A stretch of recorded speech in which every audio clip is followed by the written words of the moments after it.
આજે ચૈત્ર સુદ 13 છે, મંગળવાર છે, તારીખ 31/3/2026 વર્ષ છે.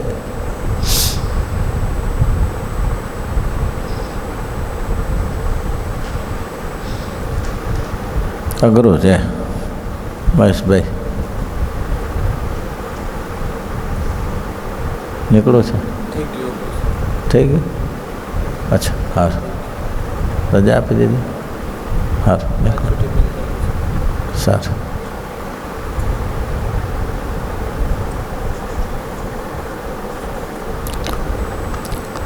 પછી શ્રીજી મહારાજ બોલ્યા, જે મોક્ષ ધર્મનો પુસ્તક મગાવો તો સાંખ્યના અને અધ્યાયની તથા યોગના અધ્યાયની કથા કરાવીએ. એ વચન સાંભળીને પુસ્તક મગાવ્યું. પછી નિત્યાનંદ સ્વામી કથા કરવા લાગ્યા. કથારંભ કર્યો. શ્રીજી મહારાજ બોલ્યા, છે આ જગતમાં 4 શાસ્ત્ર પ્રસિદ્ધ છે, એના ઉપર આખું આપણું બ્રહ્માંડ ચાલે છે. 4 શાસ્ત્રમાં પહેલું સાંખ્ય શાસ્ત્ર.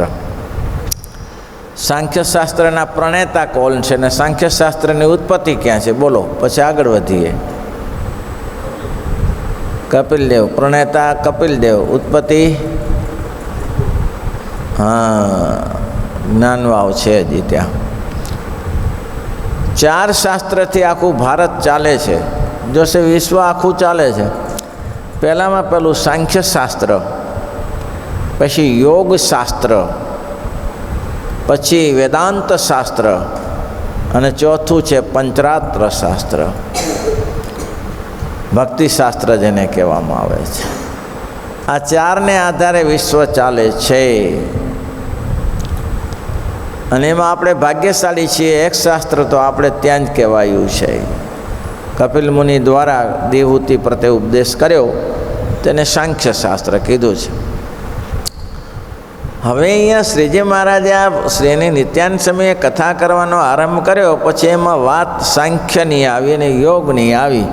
એટલે મહારાજ કે આપણે સાંખ્યની વાત કરીને યોગની વાત કરીએ. તે પછી શ્રીજી મહારાજ બોલ્યા, છે યોગવાળા છે તે 25માં જીવ ઈશ્વરને કહે છે અને 26માં પરમાત્માને કહે છે. કોણ? યોગવાળા.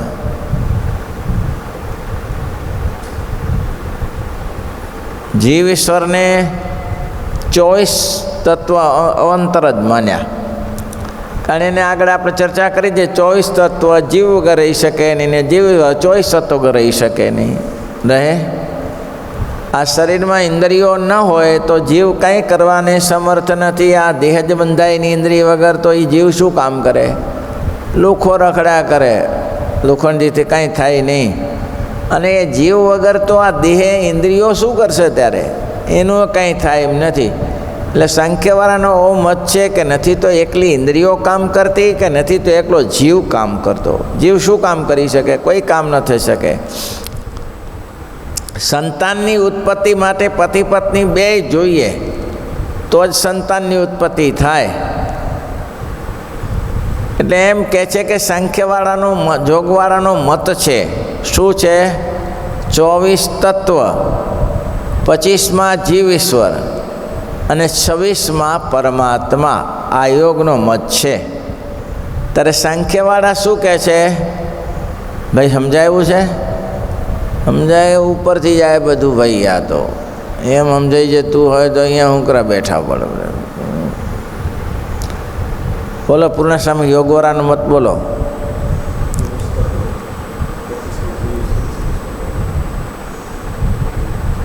ને સાંખ્યવાળાનું?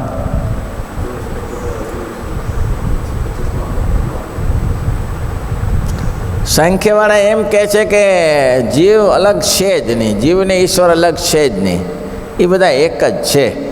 અને દેહની સાથે જોડેલા ઇન્દ્રિયોથી જીવ મિક્સ છે ને જીવથી આ છે.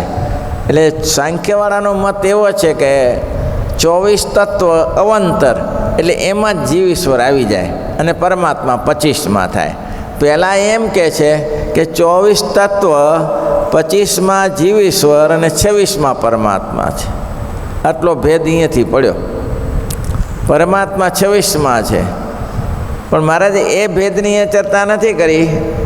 પછી મહારાજ કહે છે યોગવાળા પછી પરમાત્મા છે, તેમાં એ યોગવાળા છે તે એનો એ મત છે સૂઝે એવો આત્માનો વિચાર કરો, સાધન કરો, પણ પ્રત્યક્ષ ભગવાનના આશ્રય વિના મોક્ષ થાય નહીં.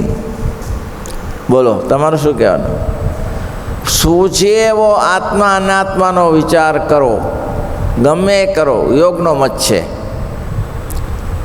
ગમે એટલા પ્રયત્ન કરીને ઉપરથી નીચે પડો, પણ પ્રગટ ભગવાન હોય તો જ કલ્યાણ થાય. પણ આપણે માનીએ છીએ કે પ્રગટ ભગવાન હોય તો કલ્યાણ થાય. પરોક્ષથી ભવતણો પાર આવે નહીં, પરોક્ષથી ભવતણો પાર આવે નહીં. વેદ વેદાંત કહે સત્યવાણી, વેદ વેદાંત કહે સત્ય.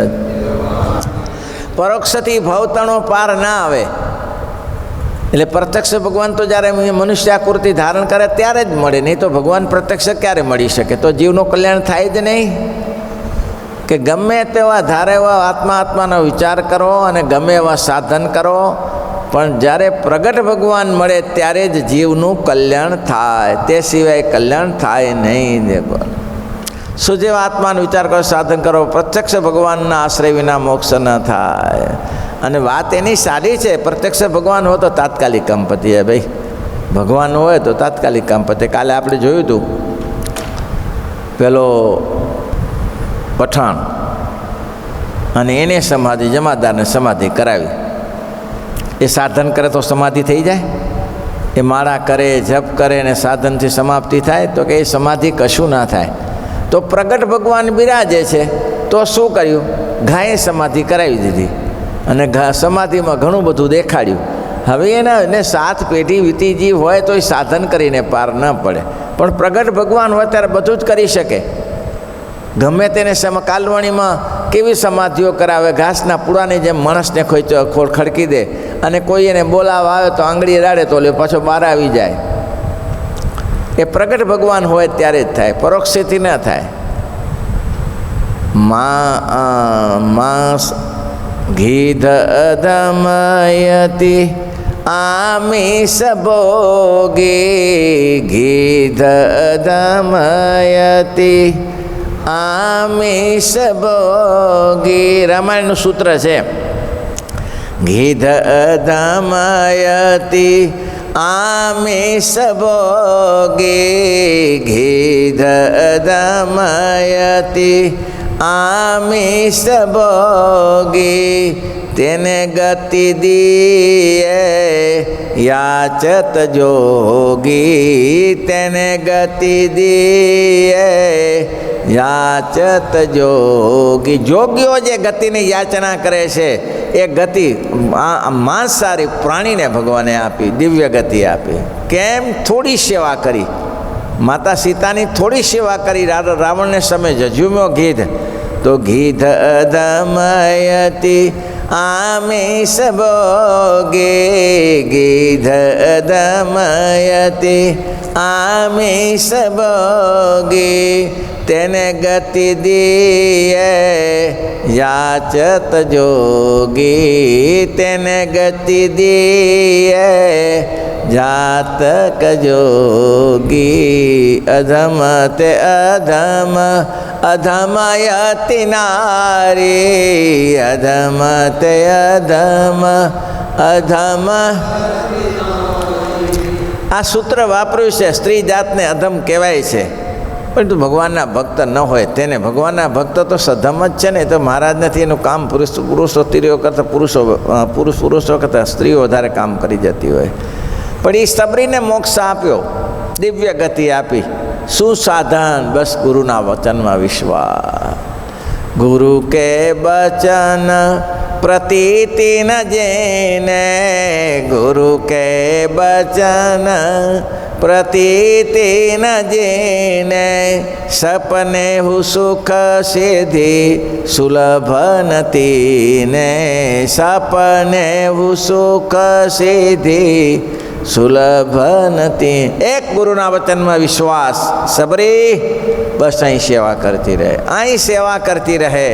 તારે રામને ખોડવાની જરૂર નથી, રામ તમને ખોડતા ખોડતા આવશે. બસ સેવા કરતી રહે. એ સબરી દરરોજ બોર વીજવા જાય ને ખાટા ચાખી ચાખીને એક બાજુ વરી ભેગા કરે ને સાંજે ભગવાન ના આવ્યા વરી બોર પાછા પ્રસાદી કોઈને આપી દે. વર્ષો વીતી ગયા પણ ગુરુના વચન ઉપર વિશ્વાસ કે મારે રામને શોધવા જવાની જરૂર નથી, રામ શોધતા શોધતા આવશે. આ પ્રત્યક્ષ હોય ત્યારે થાય, પ્રગટ સિવાય ના થાય. આપણે બી માનીએ છીએ પ્રગટ ઉપાસના સૌથી મોટી. પ્રગટ ઉષ્મા એટલે માટે બંદવ તાકે ચરણ. તુલસીદાસજી કે બંદવ તાકે ચરણ સુહાય અધમ શરીરે જેને રામ પાય. ભલે વાંદરાઓના શરીર અધમ હોય, ગમે તેવા કામી ક્રોધી લોભી હોય, પ્રગટ ભગવાનને મળ્યા એનાથીની ચરણરજ માથે ચડાવવા દે. બંદવ તાકે ચરણ સુહાય, એના ચરણરજને એવું માથે ચડાવ. ક્યું અધમ શરીર હોવા છતાં ભગવાનની પ્રાપ્તિ કરી લીધી. એ મનુષ્ય જન્મ પ્રગટ હોય ત્યારે થાય. એટલે આ લોકોનો સિદ્ધાંત એ છે યોગવાળાનો કે ગમે તેવો આત્માનો વિચાર કરો, આત્માનો વિચાર કરો, પણ પ્રગટ સાધન ગમે એટલા કરો પણ પ્રત્યક્ષ ભગવાન સિવાય જીવનું કલ્યાણ થાય નહીં, મોક્ષ થાય નહીં. તો અત્યારે ભગવાન પરોક્ષ છે તો આપણું મોક્ષ જ ના થાય. પણ પરોક્ષમાં જ્યારે ભગવાનને પ્રત્યક્ષ માનતા થઈએ ત્યારે જીવનો મોક્ષ થાય. એટલે આ સાંખ્યનો મત, યોગનો મત કીધો. તો કે હવે સાંખ્યવાળા શું કહે છે? મોક્ષ ના થાય પ્રત્યક્ષ ભગવાન સિવાય. સાંખ્યવાળાનો એમ મત છે જે સર્વે દેવ મનુષ્યાદિકની જે ગતિઓ તેને જાણીને અને વિષયને વિશે વૈરાગ્યને પામીને ત્રણ દેહ થકી પર એવો જે આત્મા તેને જાણે ત્યારે મુક્ત થાય. કોનો મત છે? દેવ મનુષ્યાદિકની ગતિ જાણે. શું જાણે ગતિ એટલે? ગતિ એટલે શું? ગતિ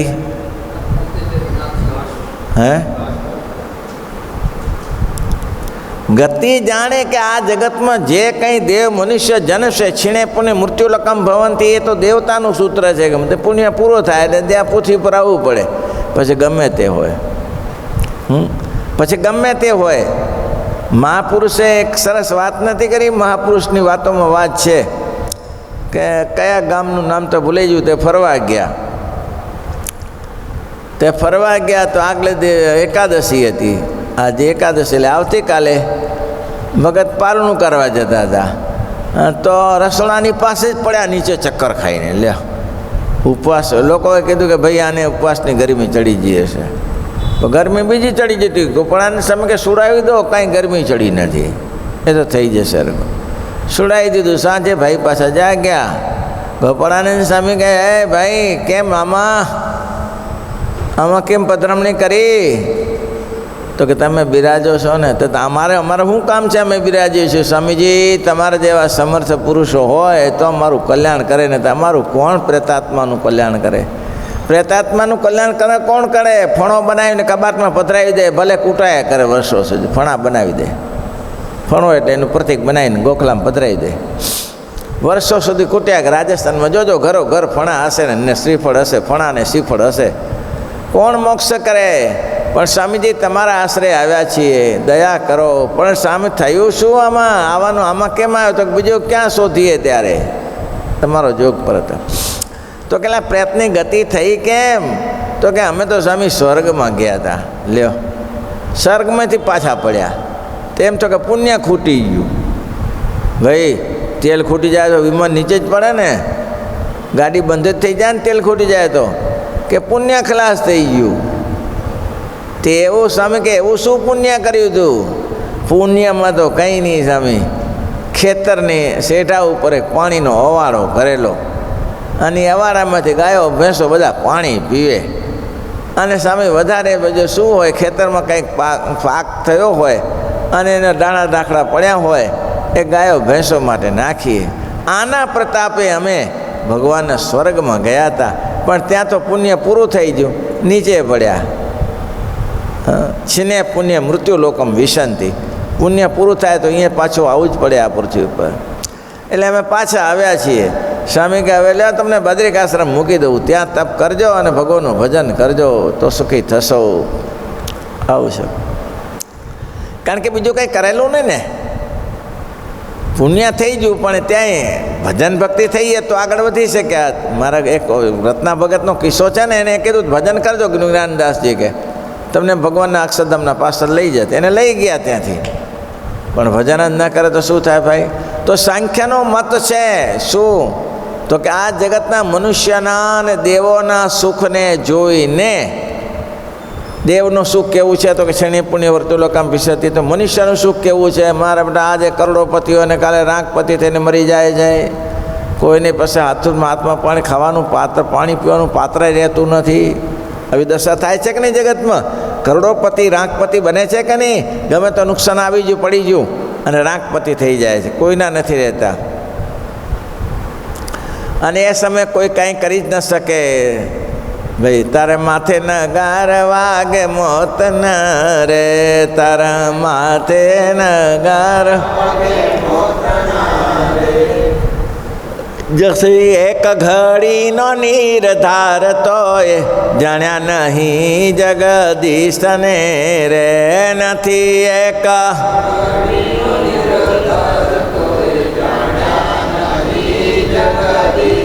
દેવાનંદ સ્વામી ચોથું પદ લખ્યું છે ને, બહુ સુંદર લખ્યું છે, બહુ સરસ લખ્યું છે. મોટા મેલીને રાજા મરી ગયા રે, મોટા મેલીને એકની સાથે ન ચાલે કાંઈ તો એ જાણ્યા નહીં જગદીશને રે, કોની સાથે ન જાણ્યા નહીં જગ. મોટા મેલીને રાજ્ય મેલીને ચાલ્યા ગયા, કાંઈ લઈ ગયા નથી, કાંઈ નથી લઈ ગયા. અહીં કરો જૂની એક વાત કીધી હતી મેં, રાજાના દરબારમાં કચેરીમાં મંત્રીઓ બહુ બુદ્ધિશાળી બધા બેસે, 25-20 જણા. તો કે આ બધા બુદ્ધિશાળી છો, બધાની બુદ્ધિ છે, પણ હવે કોઈ બુદ્ધિ વગરનો લાવો તો આ બુદ્ધિવાળાની કિંમત થાય. ભાઈ કોઈ બુદ્ધિ વગરનો લાવો તો બુદ્ધિવાળાની કિંમત થાય, કે બુદ્ધિની શું કિંમત છે ને બુદ્ધિ વગરનાની શું કિંમત છે. તો લાવો શોધી કાઢો.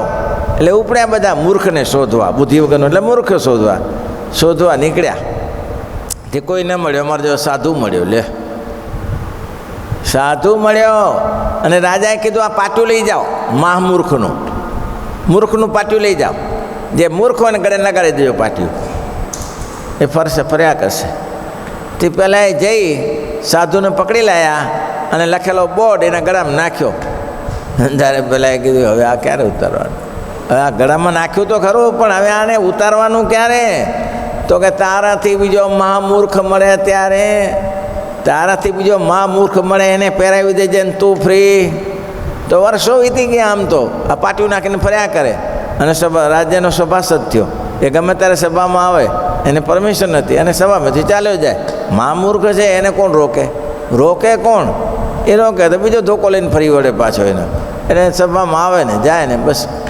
આ એક ક્રમ કાયમી. અરે હવે એક પર રાજા જ બીમાર થયો. રાજાને એવી બીમારી લાગી કે આજે જાય કાલે જાય, આજે જાય કાલે જાય. એ રાજાને મળવા માટે ઘણા બધા મંત્રીઓ જાય, સંસદો જાય, સભાસદો જાય, બધા જતા હતા.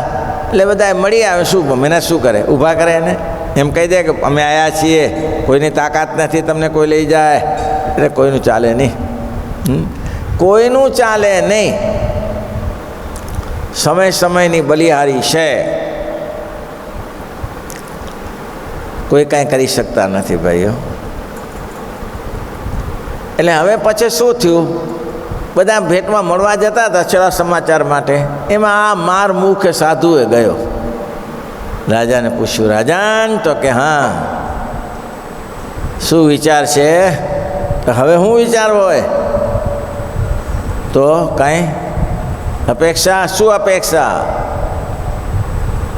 જવું છું તો હવે લાંબી જાત્રાએ. ઓહો, કંઈ ટિફિન મીઠું સાથે બનાવ્યું? કંઈ ટિફિન બિફિન લીધું? કાંઈ આટલી લાંબી જાત્રાએ જાઓ છો તો કોઈ બીજો સરાસમ નાવા ખાવા પીવાનો રહેવા ઉઠવાનું લીધું? કાંઈ? તું મૂર્ખનો મૂર્ખ રહ્યો કે ત્યાં ક્યાંય ના લઈ જવાય, ખાલી હાથે જ જવું પડે. એમ કંઈ ના લઈ જવાય? અરે ત્યાં લઈ જવાતું હશે, સોઈએ ના આવે. એમ સોઈએ સાથે ન લઈ જવાય ના. તો તમે કંઈ તૈયારી જ નથી કરી, એટલે એમાં તૈયારી કરી તો શું હાથે ચાલે? ના ના, એમ કે આપણે અહીંયા કોઈ જગ્યાએ તમે જતા હશો, ગામંત્ર કરતા હશો, ત્યારે ભાખરી શાક બનાવી લો છો, થેપલા બનાવી લો છો, અને કર્યું નહીં તો દહીં મૂકી દો, સાથે મરચાં મૂકી દો, એવું કાંઈ લીધું નથી. ત્યાં મૂરખ, ત્યાં કાંઈ ના લઈ જવાય, ખાલી હાથે જવાય. એમ તો ક્યાં ખાલી હાથે તો ક્યાં? એટલે પાટિયું ગળામાં ભરાયું હતું ને મૂર્ખનું, એ નાખ્યું રાજાના ગળામાં. રાજા કહે આ શું? બસ આ જ. પણ આ મારા ગળામાં કેમ? તારા જેવો મૂર્ખ કોઈ નહીં, તારા જેવો મૂર્ખ કોઈ નહીં. તો કે કેમ? આટલું ભેગું કર્યું કાંઈ લઈ જતો નથી. તો કે જાય કેવી રીતે જાય? દુલીચંદને કહ્યું ને, દાન પુણ્ય કરતો જાય. તમે કાંઈ કર્યું હોત તો ઉપર મળ્યું હોત, તમે કાંઈ કર્યું નહીં તો શું મળે ત્યારે? અને ત્યાં તો કાંઈ લઈ જવાતું નથી. રાજાનો જુવાન કુંવર મરી ગયો. રાજાનો જુવાન કુંવર મરી ગયો પછી બધાને દફન ક્રિયા કરી દીધી. અને પછી જ્યારે એનો જે જન્મ એનો સ્મરણ તિથિ હોય ને ત્યારે બધા સલામ ભરવા જાય. ત્યાં છત્રી બત્રી કરેલી, ઓટો કરેલો, ત્યાં સલામ ભરવા જાય. તો પહેલાં કોણ ગયા? સૌ પ્રથમ મળવા માટે ગામજનો ગયા કે હે અંદાતા, તમે યુવક હતા, પણ અમે બધા ગામના તમારા સદભાગી સાનુકૂળ ઈચ્છનારા છીએ, પણ અમે તમારા માટે કાંઈ કરી શક્યા નહીં, ક્ષમા યાચીએ છીએ. બહુ સરસ. પછી નગર શેઠો બધા ગયા. નગર શેઠોએ પ્રાર્થના કરી કે જો અમે તમારા માટે કુરબાન હતા, હાજી હાજી કરીને ઊભા રહેતા હતા, પણ તમે આમ ચાલ્યા ગયા ઓચિદા, અમે કાંઈ કરી શક્યા નથી, અમે તમારી પાસે ક્ષમા માગીએ છીએ. એ ચાલ્યા ગયા. પછી મંત્રીઓ આવ્યા. મંત્રીઓએ કીધું કે રાજ્યના શાસનમાં અમે ક્યાંય કમી રાખતા નથી, તમે જે કોઈ કર્યું, પણ આજે તમે છોડીને ચાલ્યા ગયા, અમે તમારા માટે કોઈ ઉપાય કરી શક્યા નથી. ખેર, દુઃખની વાત છે. પછી વિદ્વાનો મોટા મોટા પંડિતો ગયા, અને પંડિતો હાથ જોડીને ઊભા રહ્યા કે રાજકુંવર, દુઃખની વાત છે, અમે મરેલાને ઊભા કરી દઈએ એવી એવી અમારી પાસે દવા છે, પણ તમને અમે ઊભા કરી શક્યા નથી. ખેર, દુઃખની વાત છે. ભાઈ આવું થયું. વૈદો ગયા કે આ બધા ઊભા કરી દે, પણ આ કરીએ શું? ના થયું.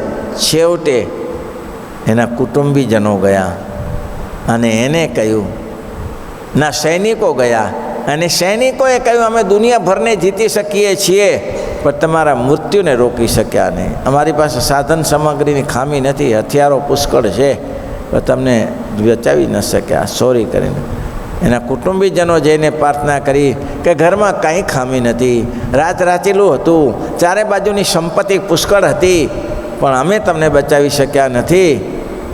સોરી. એ પણ રવાના થયા. ત્યારે સંત દૂર બેઠા હતા. એને કીધું આ બધો ખેલ શેનો છે? સાલો આ ખેલ શેનો છે કે અહીંયા બધા આવે છે ને હાથ જોડીને ઊભા રહે છે ને પછી પ્રાર્થના કરીને ચાલ્યા જાય છે. એટલે એક માણસે કહ્યું કે અહીંયા રાજાનો કુંવર દાટ્યો છે, એટલે એના માટે બધા આવે છે કે પ્રાર્થના કરવા માટે. ઓહો, પેલા સાધુને મજા પડી જાય. આનો અર્થ એ કેટલા બધા પ્રાર્થના કરીને ગયા, અમારથી કાંઈ થયું નહીં, અમારથી કાંઈ થયું નહીં. કોઈ સાથે બોલાવી ના ગયા. કેમ? તો કે એ કંઈ બાદ કાઢાતો હશે અંદરથી, દાટ્યો. તો એવું જ જગત છે, તો એના માટે મહેનત શુક્રા કરે છે લોકો. પહેલાં એ કીધું કે ભાઈ એ કાંઈ તને ખબર ના પડે, ત્યાં લઈ ના જવાય, લઈ ના જવાય, ત્યાં થોડું એ ના લઈ જવાય. આટલી લાંબી જર્નીમાં જાય, કાંઈક તો ટિફિન નાસ્તો પણ મોતિયા લાડુ બનાવી લેવા પડે ને, કાંઈ ના લઈ જવાય. તો કે ત્યાં કાંઈ ના લઈ જવાય. નાખ્યું ગળું પાટિયા મને. તો કે આ મારામાં કેમ? તારે જ યોગ્ય છે. ઘણી બધી સંપત્તિ હતી તારી પાસે, પણ ઈશ્વર માટે કંઈ કર્યું નહીં. તે ઈશ્વર માટે કંઈ કર્યું નહીં અને તારે ખાલી હાથે જાય છે. ભાઈ એવું છે. રોમ કોટી વીછી તણી વેદના રે, રોમ કોટી વીછી હે દુઃખ પામ્યો તું દેવના ચોર, દુઃખ પામ્યો તું દેવના ચોરતા, થે નગાર વાગે મોતના રે, તારું જોબન ગયું જખ મારતું રે, તારું જોબન ગયું. હે માથે કાળા મટી ગયા તે સતો એ જાણ્યા નહીં જગદીશને રે માથે કાળા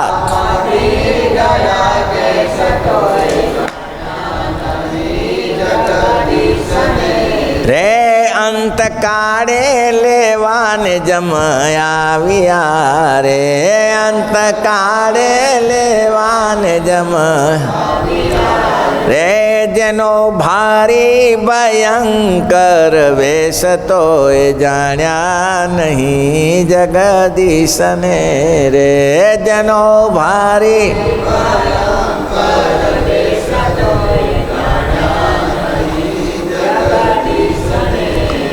અહીંથી પૂરું સંખ્યાની વાત કાલે કરીશું. શ્રીપતિમ શ્રીધરમ સર્વદેવ વિસરમ ભક્તિધર માધવમ કેશવમ ગાદનમ કારણ